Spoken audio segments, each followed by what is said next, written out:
You're listening to Skeptoid. I'm Brian Dunning from Skeptoid.com. All About Atlantis. It's a legend that's inspired more than 200 TV shows and movies. The Library of Congress has over 4,400 listings for books about it. It is scarcely possible to grow up and not hear stories of Atlantis, the legendary ancient civilization that faced the wrath of the gods and was crushed beneath the seas, but not before lending its name to the ocean itself.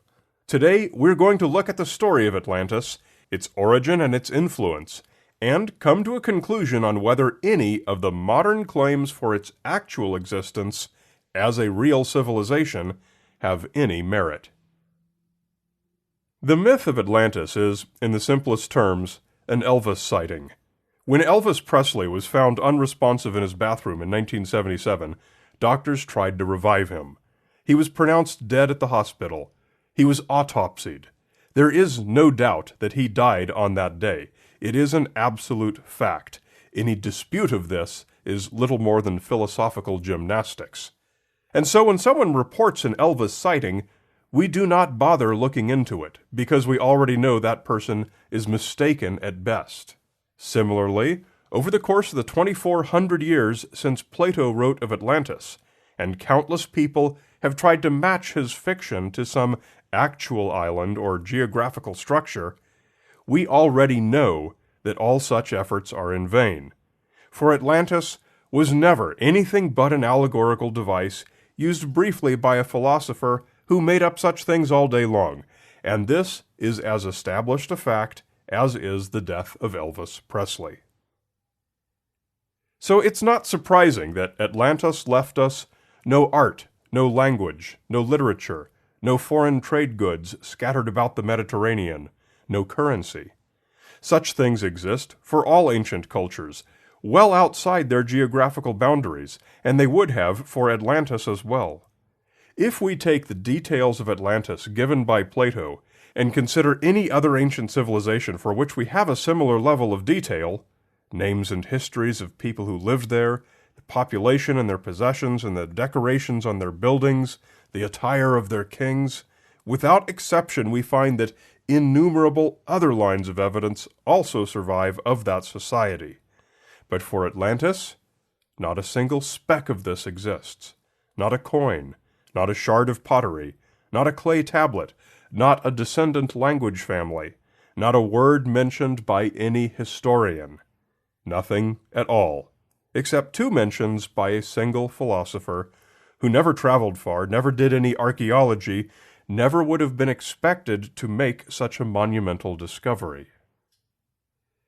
The reality of Atlantis does include an implied claim that Plato was the civilization's discoverer. If this had been the case, how would he have announced his discovery? Well, we don't know, as this is not something that Plato ever did in his career.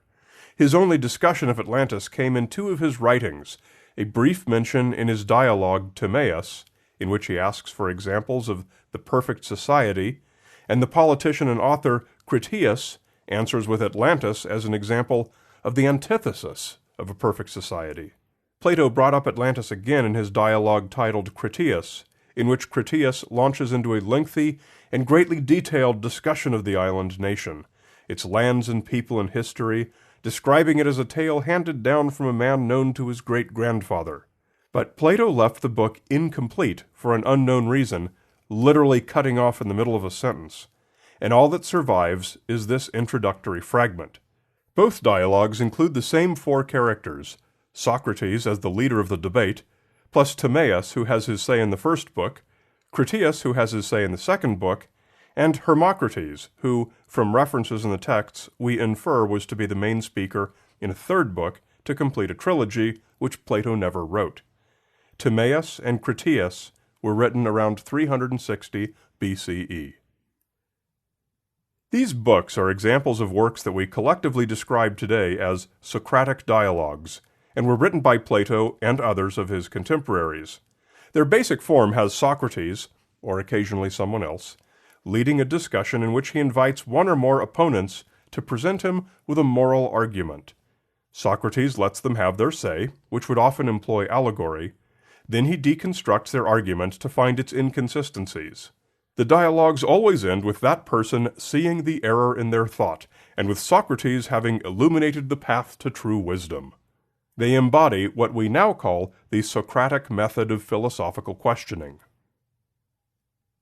Because Plato wrote so little of Critias, the story of Atlantis only got started, and Critias himself never really got around to presenting his moral argument around the story, so we can't guess too much about how Plato was going to have his Socrates character respond, or what Plato's point might have been with this dialogue.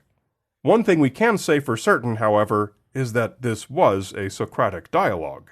It was a philosophical exploration, and unless this particular dialogue was unlike every other one ever written, the story of Atlantis was an allegorical device devised by the Critias character to illustrate a moral argument.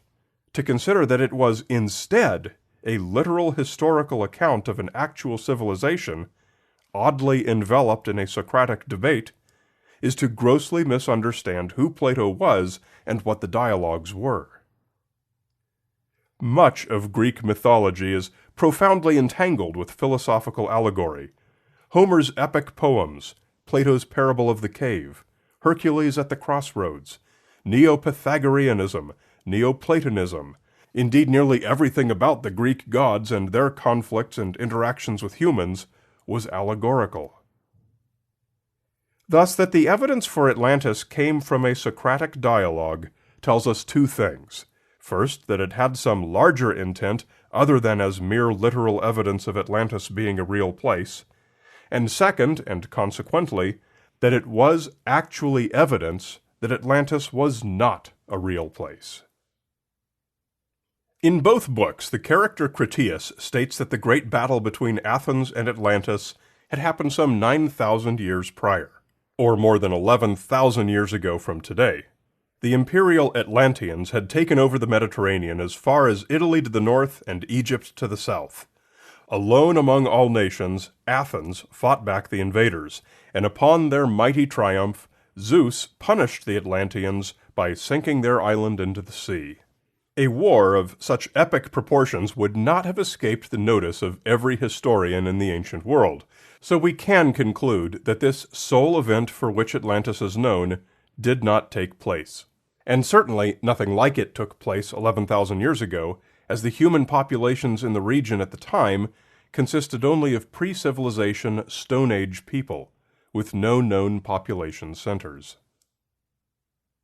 While it's easy to determine that the only event in Plato's story is fictional, it's equally easy to use hard physical evidence to say for a certainty that Atlantis itself did not exist. Plato's Atlantis was enormous, and it was unambiguously located in the Atlantic Ocean just west of the Straits of Gibraltar. It was the size of Libya and Asia put together, and the Mediterranean was as a harbor to it. Atlantis had herds of elephants, great mountains, lakes, marshes, and rivers. Of its structures and geographical features, one linear dimension alone was given as 3,000 stadia, which is 450 kilometers. By Plato's description, we can infer that Atlantis was approximately the size of Iceland. It's not easy to lose an island the size of Iceland. The tectonic structure and history of the Western Mediterranean is well known to modern geology, as are the character and movements of the African, Eurasian, and Caribbean plates which underlie the Atlantic Ocean west of the Mediterranean. We can emphatically assert that there is no potential candidate from the geographical record for what Plato's character described, at least not within the past 100 million years or so, longer ago than Critias's apocryphal great-grandfather. And yet, clearly, many have pointed to today's actual geographical features and claimed them as Atlantis for centuries, features which cannot possibly be reconciled with the only description of Atlantis. This makes them Elvis sightings, with the added element of the guy not looking anything like Elvis. Nevertheless, Wikipedia's article, Location Hypotheses of Atlantis, lists more than 25 candidates, with their proponents and origins of the belief. These candidates include some that have been around for centuries, since before we had detailed geographical knowledge of the continents, such as Atlantis being in Sweden, in the Americas, in the Azores. They include newer claims made by alternative history enthusiasts, such as any number of places inside the Mediterranean and around the Straits of Gibraltar. They even include a new one that springs from the world of YouTube conspiracy mongering, a circular igneous intrusion in Mauritania called the Ricot structure, in a part of Africa that hasn't been undersea for hundreds of millions of years, and that's less than 1% the size of Plato's description. In these great lists of proposed locations, we find many of the famous names from pseudoscience and alternative history. Charles Berlitz, creator of the Bermuda Triangle mythology and co-creator of the Roswell mythology. Erich von Däniken, author of Chariots of the Gods. Peter Colosimo, author and promoter of Ancient Aliens claims. Graham Hancock, a leading proponent of the anti-scientific notion of ancient advanced civilizations. And even early 20th century celebrity psychic healer Edgar Cayce claimed to have wisdom from Atlantis. All such proposed locations are unacceptable candidates for Atlantis for at least several reasons. We can find inconsistencies about each that cannot be reconciled with Plato's story. And they all share one fatal flaw in common. They attempt to explain a structure that we know from the geographical record to be non-existent, and that we know from its only source to have been a work of philosophical allegory. In addition, since each of these proposed sites is a physical location that we can actually go study, we find it easy to dismiss them as having been the sites of ancient civilizations, as the evidence that must remain is obviously not there. So no matter how many YouTube videos come out with some new proposed location for Atlantis, they will all continue to be provably wrong by these same measures. When Plato describes an island the size of Iceland, located just west of the mouth of the Mediterranean, with a circular canal 1,500 kilometers in circumference, you don't get to say you found a small circular lake in outer Mongolia and claim success in finding Plato's fabled city. We won't conclude today by saying that we've laid the claims to rest, because they won't ever rest. Another book and new claim will come out tomorrow. When it does, please don't email me that Atlantis has finally been found and I need to retract this episode.